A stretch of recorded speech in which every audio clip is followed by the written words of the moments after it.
नमस्कार दोस्तों, आप सभी लोगों का केडी लोकगीत चैनल पर बहुत बहुत स्वागत है। तो आज मैं अपने चैनल के माध्यम से बहुत ही प्यारा सा हंसी मजाक वाला ननद भाभी का चुटकुला गीत सुना रही हूँ। यदि आप लोगों को मेरा गीत अच्छा लगे तो आप लोग मेरे चैनल को लाइक करें, सब्सक्राइब करें, अच्छे अच्छे कमेंट करें। धन्यवाद। हे ननदी तोहर सिखावल पियवा हमके गारी दिहलेना।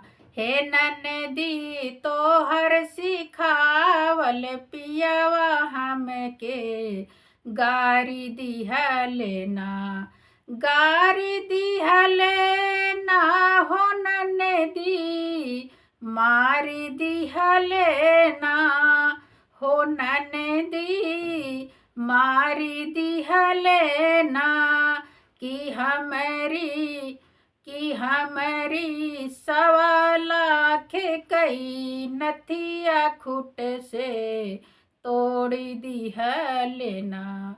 कि हमारी 1.25 लाख कई नथिया खुट से तोड़ी दिहलेना।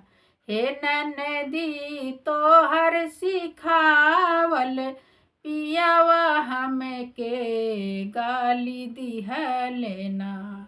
गाली दिहलेना हो ननदी मारी दिहलेना।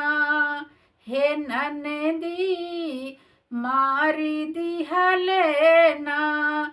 कि हमरा 1.25 लाख कई हरवा खुट से तोड़ी दिहलेना।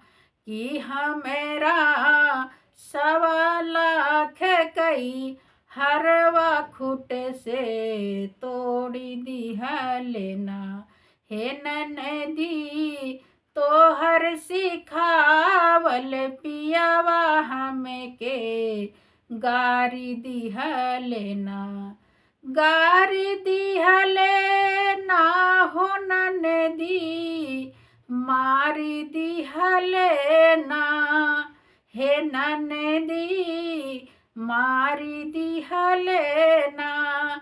कि हमरा 1.25 लाख कई कंगना खुट से तोड़ी दिहलेना। कि हमरा 1.25 लाख कई कंगना खुट से तोड़ी दिहलेना। हे ननदी तोहर सिखावल पियवा हमके गाली दिहलेना। हे ननदी तोहर सिखावल पियवा हमके गाली दिहलेना।